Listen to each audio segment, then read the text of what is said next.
Yeah, Master Racers. This is a flop and a half. 32 backers day one. No one wants a second chance at 40-cent EVS Chinese plastic cars. It costs $12.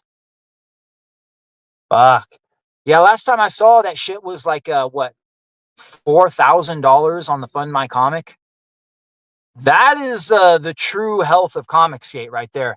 If the big dog Ethan Van Sciver decides to go off platform with a crowdfund, and we'll see how much of his fucking audience is capable of going to another platform, because they've all been trained like monkeys to only support Indiegogo. I remember years ago when Ethan was on Kiwi Farms, one of the reasons why he says that he only does Indiegogo is because his audience is too stupid to use other platforms. They're too fucking stupid. This is what he thinks of his audience. They're too stupid to use other platforms besides Indiegogo because they've been trained like Pavlov's fucking dogs. And this has been proven with his Master Racers campaign over there on Fund My Comic. 4,000. Has it made even 5,000 yet? Fuck. How the mighty have fallen.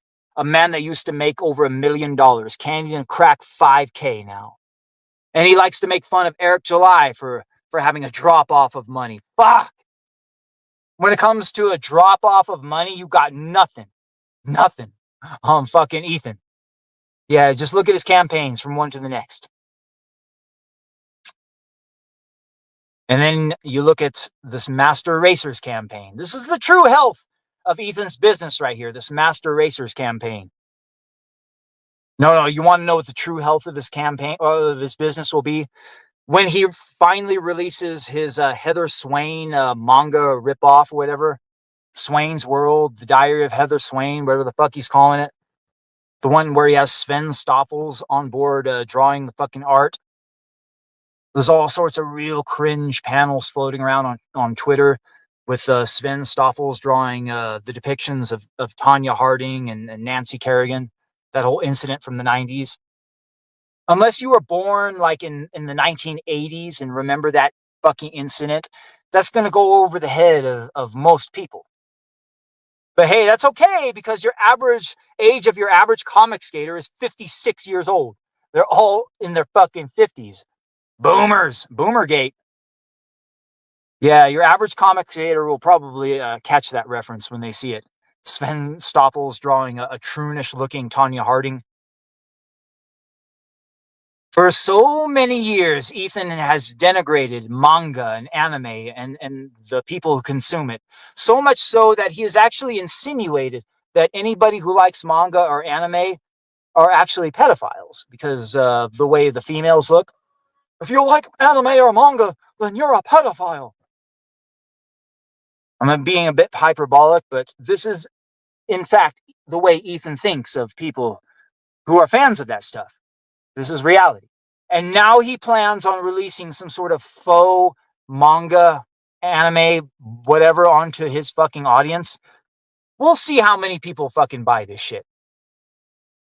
Your average comic skater will be like, okay, I want to support my cult leader because he's my cult leader, but at the same time, I don't want to be getting labeled as a pedophile. What do I do?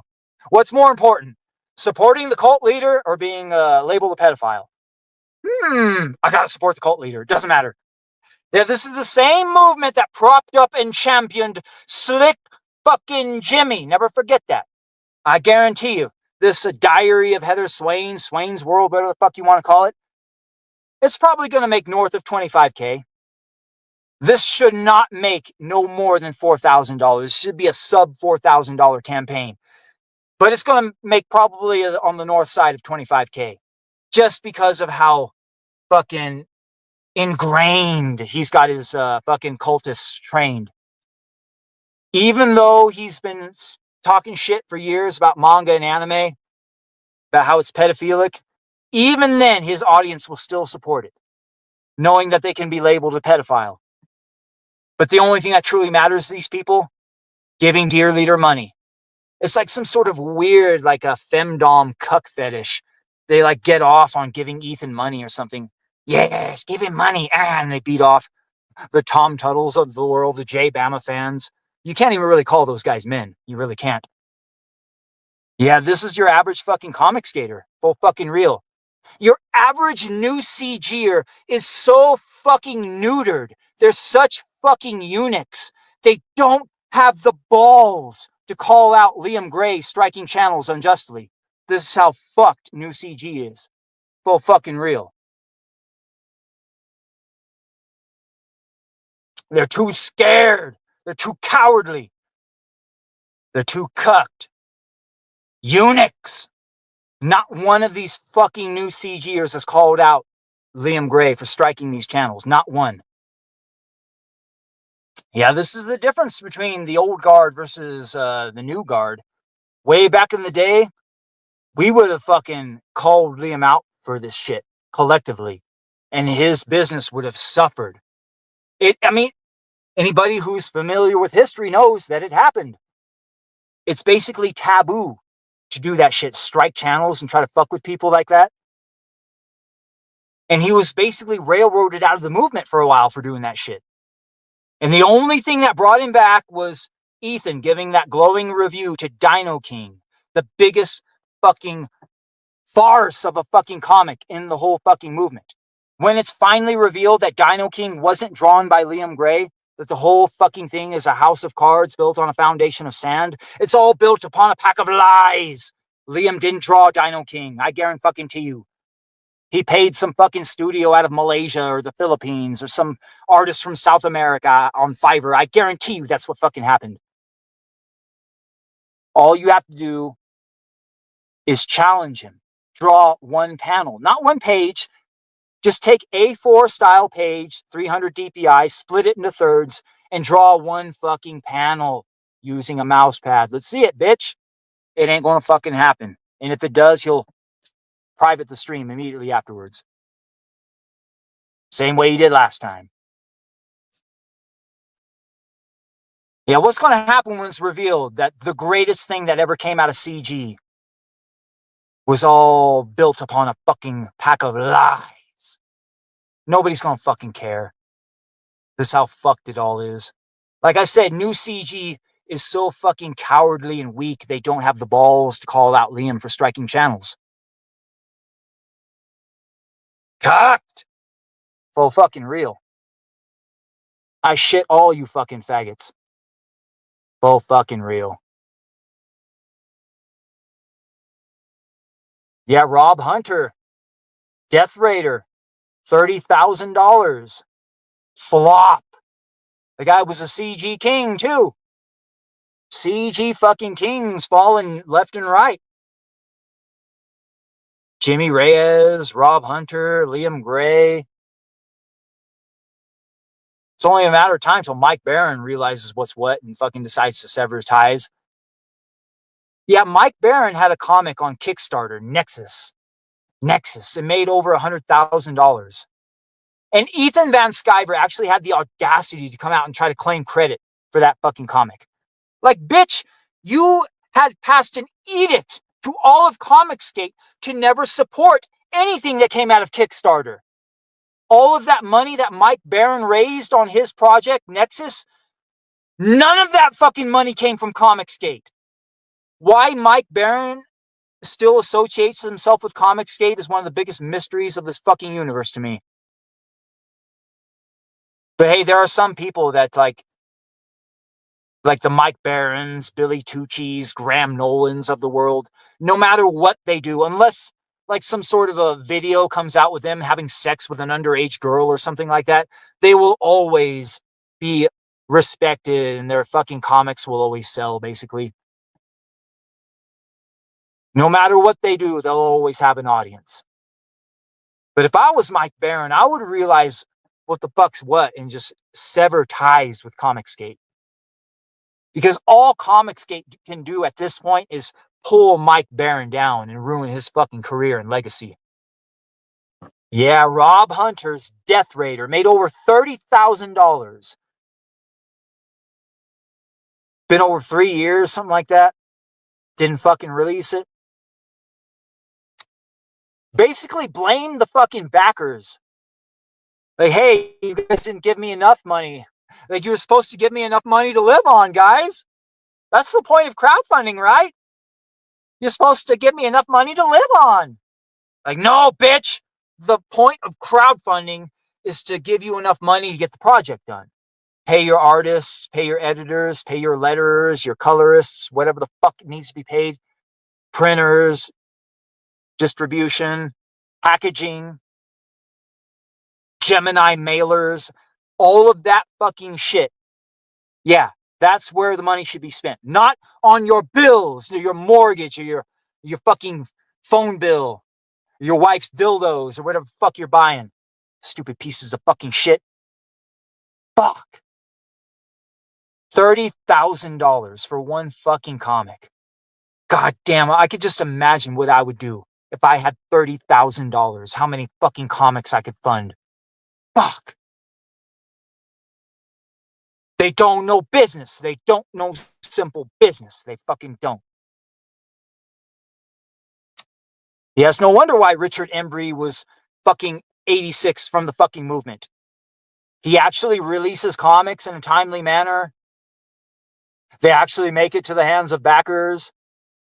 They're affordable. Yeah, he's basically the antithesis of Comicsgate. Obviously, that guy was going to be railroaded out of the fucking movement. Yeah, these comic skaters are so fucking bitch made. If you try to shake their fucking hands, they consider that assault. This is how fucking bitch made these fucking pieces of shit are. Yeah, Ethan Van Sciver. Less than $5,000 on his Master Racers campaign. Boy, that's a microcosm of the entire fucking movement right there. Yeah, without his COINTELPRO backers pumping money into his campaigns, we see what Ethan's truly capable of, it seems. Not that many Tom Tuttles and Jay Bama fans out there to support you, it seems. Yeah, even Norm Leonard at some point fucking realized what was what and fucking left the movement. Anybody don't remember Norm Leonard? Norm Leonard used to be one of the biggest fucking stands of CG there was. He was in there in every fucking Twitter thread, white knighting for Comicsgate. And then at some point, even Norm Leonard himself realized that the whole movement was trash and wanted fucking nothing to do with it. Knew that Ethan was a piece of shit, and he decided to sever ties with the movement. If Norm Leonard himself could come to the light at some point, hell, it's only going to be a matter of time till Frog Tony, Ripoff Verse, and even all of the fucking crew at the CG church come to the light and realize what the fuck's going on. I've said this a long time ago. When it's all said and done, it's just going to be Ethan, John Malin, and Shane Davis. The last fucking three holed up in the goddamn hotel room surrounded by everybody else. Just like how Pablo Escobar was at the very fucking end. He's going to make so many enemies, burn his bridges with so many people. It's just going to be those three pieces of fucking shit at the very fucking end. For fucking real. Even Anna, Cecil, and Mandy at some point will fucking peel away and be burnt or fucking thrown under the bus. But at the end of the day, it will always be those three pieces of fucking human debris. Ethan Van Sciver, John Malin, a.k.a. Rosa Parks, and Babyface Sean Davis. Or Baby Cakes, or whatever the fuck he calls himself. Yeah, those fucking three pieces of shit. Those will be the last three standing when it's all said and done. Whatever their fucking most cucked, most submissive, most beta fucking fans that will be left. Full fucking real. Yeah, a lot of people don't know just what these comic skaters are in real life. Yeah, Mark Brooks, he fucking broke it down best. Who and what these fucking comic skaters are. Like one of these fucking comic skaters posted on Twitter about how he tried to confront Mark Brooks at this latest con, the Heroes Con, and he had a hidden camera going, and he had his Comicsgate hat on, and he came up and wanted Mark Brooks to sign a copy of, I think it was X-Men #1 or something like that. And he was really pumped up and hoping he could get Mark Brooks on camera doing something spurging out or whatever. That way he can post it and say, look at what Mark Brooks did to me, blah, blah, blah. The only problem is Mark Brooks just kind of smiled, nodded, signed his fucking thing, charged him, I think it was like $20 or something, gave him a fucking hell of a deal. And then they sent him on his way. But it turns out that confronting Mark Brooks at a con has actually become like a Comicsgate rite of passage into manhood. It truly has. Like Mark Brooks explained the story about all of these comic skaters that come up to him at these cons and try to confront him, a lot of times using hidden cameras. But Mark Brooks will never like engage them the way they want to, so they never have anything on camera to show. And he says it happens so much, and he's got a fucking perfect profile of who these comic skaters are. And you want to know what they are? Most often than not, they're dysgenic as fuck. Dysgenic means they're slovenly dressed, they kind of stink a little bit. And without fail, they're all less than 5'8" tall. They're all fucking manlets! And not just any manlets, dysgenic manlets. Fuck. It's true, though. It's fucking true. Anytime you've seen any pictures of these fucking pieces of fucking shit posting themselves on Twitter, dysgenic manlets, one and all. Not one of them is taller than 5'8". Every fucking one of them. And they stink and they're ugly. And they're, like I said, dysgenic manlets. Yeah, this is what Mark Brooks said, straight from the fucking mouth of Mark Brooks himself. And he's encountered these fucking cocksuckers so many times. He's basically built a profile on them. Yeah. It is a little bit of inside baseball right there for you fucking faggots. This is the average comic skater right here. A dysgenic manlet. That's what they fucking are. Dysgenic fucking manlets. With the IQ of about 45. That's what they fucking are. Faux fucking real. This is your cult, Ethan. Tell me, if your cult consists of dysgenic manlets with a collective IQ of maybe 45, what was the point of becoming a cult leader? Faux fucking real. It's like Colonel Kurtz at the very fucking end when Captain Willard is thumbing through the fucking diary and he's reading up on Colonel Kurtz and he comes across that fucking passage. Drop the bomb, exterminate them all. Full fucking real. That's what Comicsgate is in the eyes of Ethan. Ethan has to know deep down what his fucking fan base truly is. Because this motherfucker has been to cons throughout the years. He, better than anybody, knows who and what his fucking fan base is. Anybody who used to listen to Ethan long-term years ago, I remember Ethan telling a story about how he was at a con one time and he was in an elevator going back up to his hotel room and how there was these fans of his in the fucking elevator with him going up to his hotel room, and they started groping him and started making out with him and kissing him. Male fans. Like some true faggot shit. And Ethan, he talked about this on his fucking live streams. This is the Ethan Van Sciver fan base. Dysgenic, closet homosexual manlets. So deep in the fucking closet, they're playing hopscotch with Mr. Tumnus in Narnia. With fucking ya boy Zach. Full fucking real. Full fucking real. Write it down! And write it die. Nobody roasts these grifter pieces of fucking trash better than Big Daddy. CG fucking Voldemort. The single most feared voice in this whole fucking arena. I'm the most efappable, yet at the same time unefappable voice on YouTube. Because if you efap Big Daddy, you're going to expose to your audience a superior form of entertainment. And thus, they might leave your ass and start come watching my ass. Easily the greatest fucking live stream Lord Finatra ever fucking did was when he efapped Big Daddy, the Cloutlander. You go back and watch that old Lord Finatra fucking live stream, if it still exists, when Lord Finatra efaps the Cloutlander bit, you will never ever find a Lord Finatra live stream more entertaining than that one right there, where he efaps Big Daddy. I'm the most efappable, yet at the same time, most unefappable man on YouTube. Full fucking real. I can safely sit here and just rip the mic and talk as much shit as I want, and I know nobody's gonna fucking EFAP my ass. Because they're not gonna take the chance of exposing their audience to a superior form of entertainment. Fuck no, they ain't. But you know it starts when you're ashamed into doing what they say. Fat, bald with low IQ from Jersey X, just like you met up with a man for Craigslist on a pizza, searching for a way to the pizza place, to the pizza place, to the pizza place, to the pizza place. Big Daddy. Big Daddy.